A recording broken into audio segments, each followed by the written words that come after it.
En clases anteriores hemos examinado diversas medidas preventivas y de control de la corrupción. En esta clase analizaremos las medidas de persecución y castigo. Tocaremos 3 puntos. Primero, el concepto y los tipos de responsabilidad legal. Segundo, las distintas medidas adoptadas por los estados para la persecución de la responsabilidad por actos de corrupción. Y tercero, el enriquecimiento ilícito.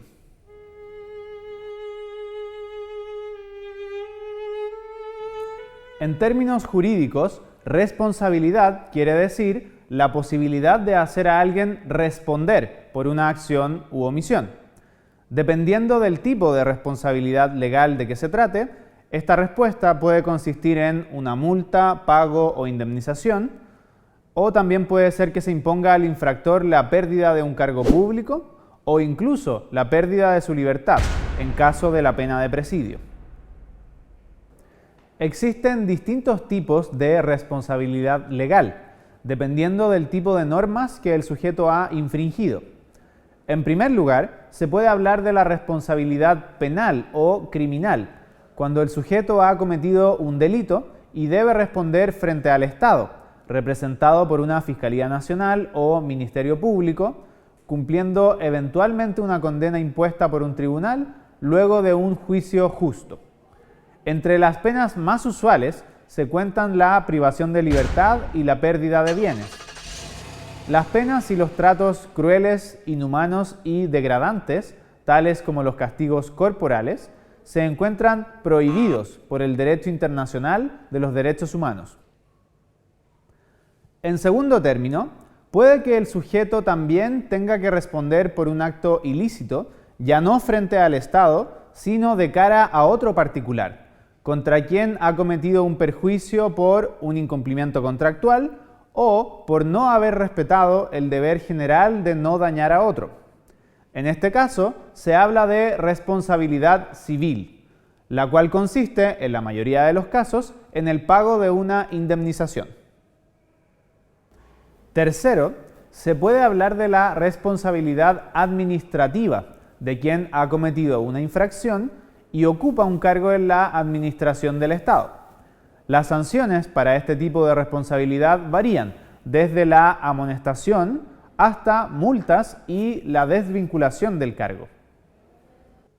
Por último, la responsabilidad puede también ser política o constitucional, cuando se trata de personas que ocupan altos cargos en la administración o en alguno de los principales poderes del Estado, en caso de que hayan cometido una infracción grave en contra de sus deberes funcionarios y sean acusados constitucionalmente y encontrados culpables por un órgano competente, usualmente el Parlamento. En lo que resta de esta clase, nos referiremos a la responsabilidad penal derivada de la comisión de actos de corrupción.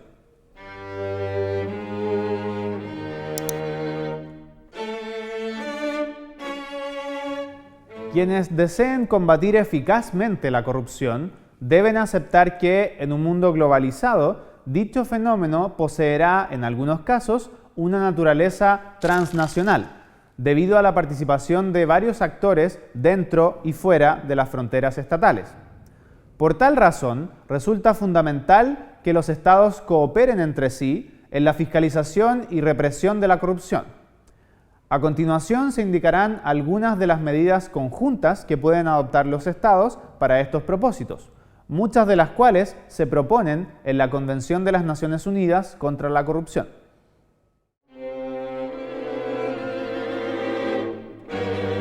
La cooperación de las distintas policías estatales en la etapa de investigación de delitos relacionados con la corrupción es una medida eficaz para poder hacer responsables a quienes los cometen. Según lo propuesto en la Convención de la ONU contra la Corrupción, dicha cooperación puede materializarse en el intercambio de inteligencia policial, el intercambio de personal y la designación de oficiales de enlace, la realización de investigaciones conjuntas y la adopción de técnicas especiales de investigación, como vigilancia electrónica u operaciones encubiertas.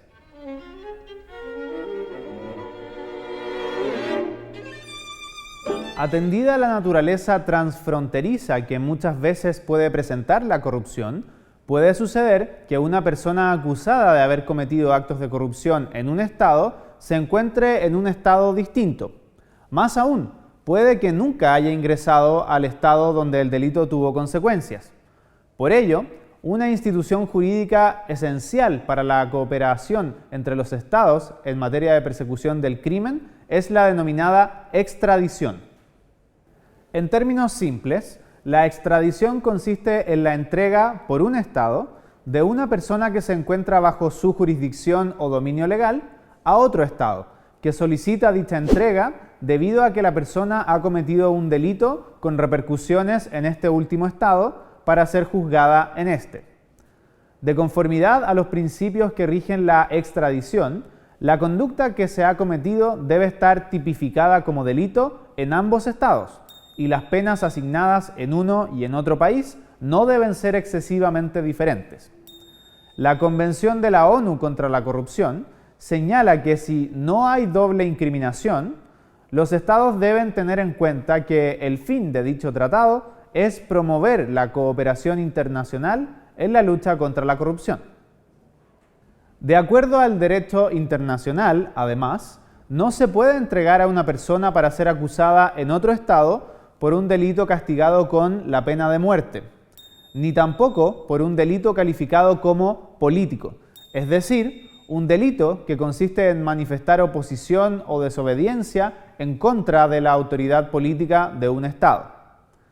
Para todos los efectos legales, ni los delitos de terrorismo ni los de corrupción se consideran en el derecho internacional como delitos políticos, razón por la cual las personas acusadas de haberlos cometido son siempre extraditables.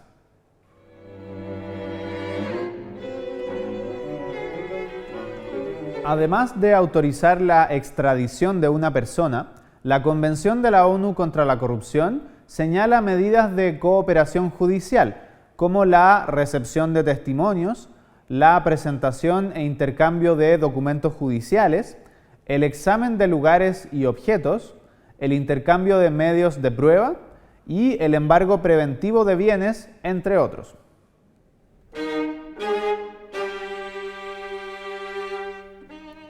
Las penas impuestas por actos de corrupción varían dependiendo de cada sistema legal. La Convención de la ONU exige a los estados imponer penas conformes con la gravedad de los delitos de corrupción y la búsqueda de un equilibrio entre inmunidades oficiales y la imputabilidad penal. Ahora, las penas pueden consistir en la suspensión o remoción del cargo público ocupado por la persona, en una multa o en el impedimento de ejercer determinadas funciones o de ocupar determinados puestos de trabajo en el futuro. También pueden consistir en penas privativas de libertad. En tal caso, los estados pueden cooperar en la ejecución de este tipo de penas, por ejemplo, recibiendo a los reclusos de los sistemas penitenciarios más saturados en sus propios recintos.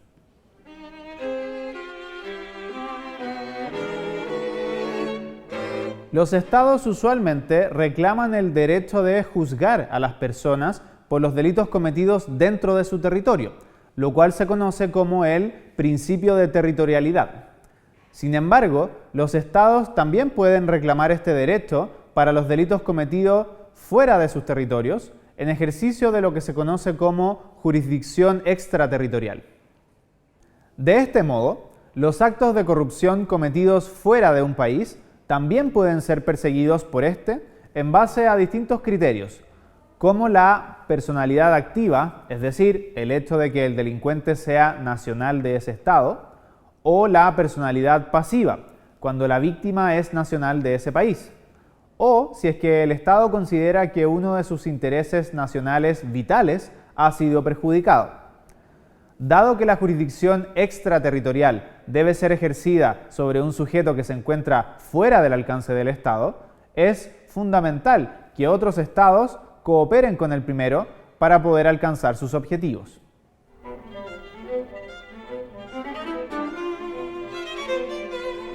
La prescripción es la imposibilidad jurídica de enjuiciar a una persona debido al transcurso de determinado periodo de tiempo, usualmente años, desde que se cometió la conducta. Un delito imprescriptible, por el contrario, es aquel que puede ser perseguido sin importar el paso del tiempo. A lo largo de las décadas, la comunidad internacional ha acordado incluir dentro de este tipo de delitos imprescriptibles los crímenes de genocidio, crímenes de lesa humanidad, crímenes de guerra y el crimen de agresión. Aún no existe consenso internacional acerca de la imprescriptibilidad de los delitos de corrupción.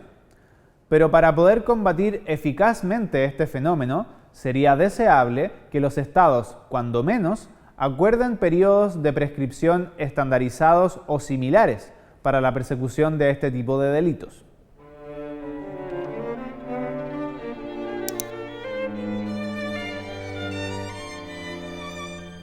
Como se definió en una lección anterior, el delito de enriquecimiento ilícito consiste en el incremento significativo del patrimonio de un funcionario público respecto de sus ingresos legítimos, que no puede ser razonablemente justificado por él.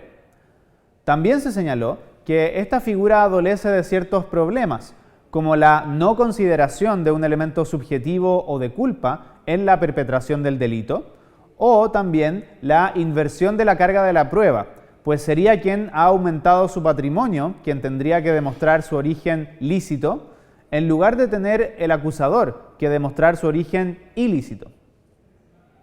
Fuera de estos problemas, es importante tener presente que para una adecuada persecución del fenómeno de la corrupción, es necesario contar con figuras delictivas especializadas que den cuenta de esta realidad y permitan sancionarla.